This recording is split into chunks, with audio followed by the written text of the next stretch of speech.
नमस्कार जय जगन्नाथ। आज 10टी गुरुत्वपूर्ण मुख्य खबर गुड़िक जानापी भिडियोटी को शेष पर्यंत देखंतु। जदि आपण मैंने आम चैनल रे प्रथम थर पर न्यूज वीडियो देखुथांती ताहले आम चैनल को एबे ही सब्सक्राइब करी पाखरे आसुवा बेल आइकन को दबाई ऑल ऊपर क्लिक करी रखंतु, जहा द्वारा प्रत्येक दिन आपण मैंने आम चैनल माध्यम रे सर्वप्रथम न्यूज वीडियो देखि परिबे। एबे चलंतु डेरी न करी खबर पर नजर पकाइबा।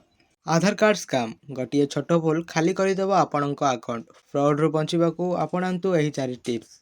आधार कार्ड आज आमर सबुठारु गुरुत्वपूर्ण डॉक्यूमेंट मध्यरु गोटे, किंतु एहार वर्धित व्यवहार सहित जड़ित ठकेईर मामला मध्य द्रुत गति वृद्धि पाइछि।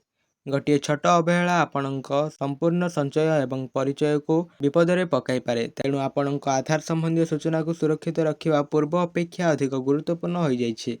तेबे चलंतु जानिया परवर्ती खबर। स्कूल रे पढ़ुवा छात्र छात्री मानक पई खुशी खबर, मिलिबो मागणा लैपटॉप। राज्य सरकार कले बड़ घोषणा।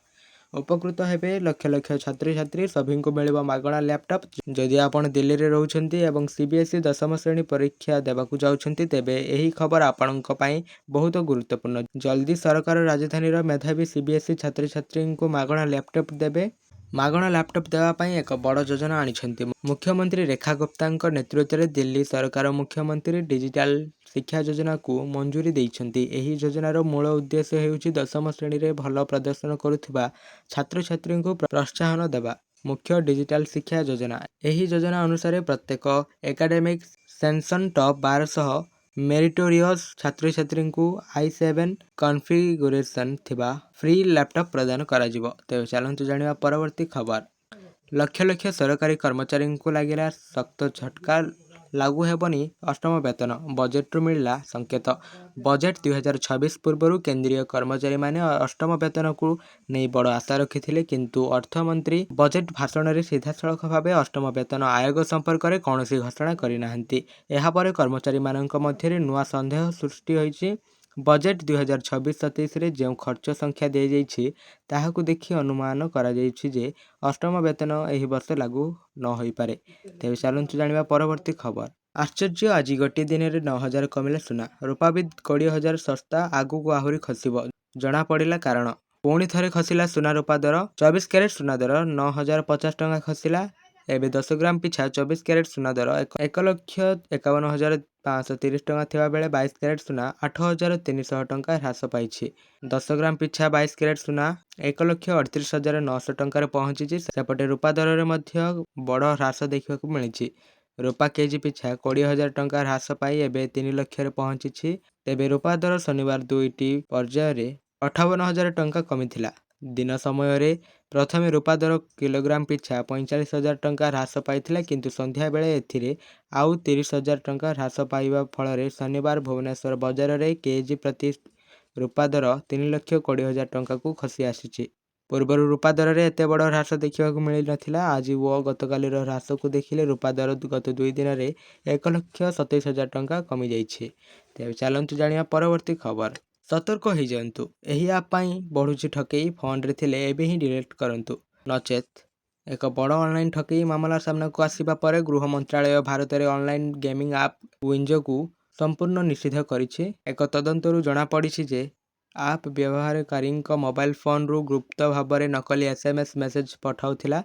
आश्चर्यजनक भावे जो लोक मानक फोन मेसेज पाउथिले सेमाने एहा विषय रे अज्ञ थिले।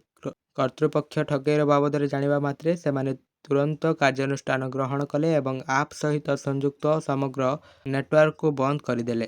तेबे चलंतु जानिबा परवर्ती खबर। बीजेपी सरकार निर्देश 68,000 रु ऊर्ध्व कर्मचारी दरमा बंद। फेब्रुआरी रे मिलिबनी सालारी।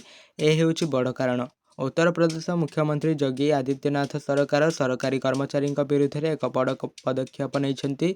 संपत्ति विवरणी प्रदान करिबारे विफल जो राज्य सरकार 68,236 सरकारी कर्मचारी दरमा बंद कर देइछंती। योगी सरकार जीरो टॉलरेंस दुर्नीति नीति अधीन रे एही पदक्षेप निया जाइथिला, जहाँ राज्य कर्मचारी माननकु समानकर स्थावर एवं अस्थावर संपत्तिर विवरणी प्रदान करने को बाध्य करथिला। तेबे चलंतु जानिबा परवर्ती खबर। गंभीर परिमाण। पाकिस्तान निष्पत्ति भड़किला आईसीसी। एबे भी पीसीबी विरोध में नियाजिब एही 5टी कार्यानुष्ठान। T20 विश्वकप 2026 ଆରମ୍ଭ ହେବାର ମାତ୍ର 6 ଦିନ ପୂର୍ବରୁ ପାକିସ୍ତାନ କ୍ରିକେଟ ବୋର୍ଡ ଏକ ନୂତନ ବିବାଦ ସୃଷ୍ଟି କରିଛି। ପ୍ରାୟ ଗୋଟିଏ ସପ୍ତାହ ଧରି ବିଶ୍ୱକପ୍ରେ ଅଂଶଗ୍ରହଣ କରିବାର ନିଷ୍ପତ୍ତିରେ ଅଟଳ ଥିବା ପିସିବି ଭାରତ ବିପକ୍ଷ ମ୍ୟାଚ୍ ବହିଷ୍କାର ଘୋଷଣା କରିଛି। ପାକିସ୍ତାନ ସରକାରଙ୍କ ଏହି ନିର୍ଦ୍ଦେଶକୁ ଉଦ୍ଧୃତ କରି ବୋର୍ଡ ଘୋଷଣା କରିଛି ଯେ ଏହା ବିଶ୍ୱକପ୍ରେ ଅଂଶଗ୍ରହଣ କରିବ କିନ୍ତୁ ଫେବୃଆରୀ 15ରେ ଭାରତ ବିପକ୍ଷ ମ୍ୟାଚ୍ ଖେଳିବ ନାହିଁ। ଏହି ନିଷ୍ପତ୍ତି ଟୁର୍ଣ୍ଣାମେଣ୍ଟ ଯୋଜନାକୁ ବାଧା ଦେଇଛି ଏବଂ ଆନ୍ତର୍ଜାତୀୟ କ୍ରିକେଟ ପରିଷଦ ଏଥିରେ ଅସନ୍ତୁଷ୍ଟ। ଆଇସିସି ଗମ୍ଭୀର ପରିମାଣ ବିଷୟରେ ଚେତାବନୀ ଦେଇଛି ଏବଂ ପିସିବିକୁ ତାଙ୍କର ନିଷ୍ପତ୍ତି ପୁନର୍ବିଚାର କରିବାକୁ କହିଛି।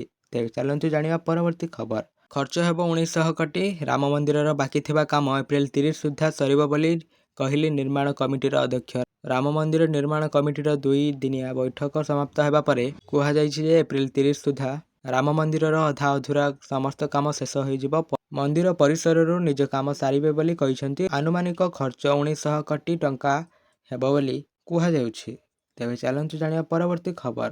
ସକାଳୁ ସକାଳୁ ଥରିଲା ଭାରତ। ଏହି ଅଞ୍ଚଳରେ ବଡ଼ ଧରଣର ଭୂକମ୍ପ। ଭାରତର ବିଭିନ୍ନ ରାଜ୍ୟ ଓ କେନ୍ଦ୍ରଶାସିତ ଅଞ୍ଚଳ ପ୍ରଦେଶଗୁଡ଼ିକରେ ଲଗାତାର ଭୂକମ୍ପ ଘଟଣା ରିପୋର୍ଟ ହେଉଥିବା ବେଳେ ସୋମବାର ସକାଳୁ ସକାଳୁ ଜାମ୍ମୁ କାଶ୍ମୀରରେ ଭୂକମ୍ପ ତୀବ୍ର ଝଟକା ଅନୁଭୂତ ହୋଇଛି। କାଶ୍ମୀର ଭାଲିରେ ଝଟକା ଅନୁଭବ ହେବା ସହିତ ଲୋକମାନେ ଭୟଭୀତ ହୋଇ ଘରୁ ବାହାରକୁ ଆସିଥିଲେ। ପ୍ରାପ୍ତ ସୂଚନା ଅନୁସାରେ 2 ଫେବୃଆରୀ 2026 ତାରିଖ ସକାଳ 5ଟା 35 ଏହି ଭୂକମ୍ପ ଘଟିଥିଲା। ରିକ୍ଟର ସ୍କେଲରେ ଏହାର ତୀବ୍ରତା 4.8 ମପାଯାଇଛି। ତ ଏହା ଥିଲା ଆଜି ଦିନର 10ଟି ଗୁରୁତ୍ୱପୂର୍ଣ୍ଣ ମୁଖ୍ୟ ଖବର। ପ୍ରତ୍ୟେକ ଦିନ ଏଭଳି ଲାଟେଷ୍ଟ ବ୍ରେକିଂ ନ୍ୟୁଜ୍ ଦେଖିବା ପାଇଁ ଆମ ଚ୍ୟାନେଲକୁ ଏବେ ହିଁ ସବସ୍କ୍ରାଇବ୍ କରି ପାଖରେ ଆସୁଥିବା ବେଲ୍ ଆଇକନକୁ ଦବାଇ ଅଲ୍ ଉପରେ କ୍ଲିକ୍ କରି ରଖନ୍ତୁ, ଯାହାଦ୍ୱାରା ପ୍ରତ୍ୟେକ ଦିନ ଆପଣମାନେ ଆମ ଚ୍ୟାନେଲ ମାଧ୍ୟମରେ ସର୍ବପ୍ରଥମେ ନ୍ୟୁଜ୍ ଭିଡ଼ିଓ ଦେଖିପାରିବେ।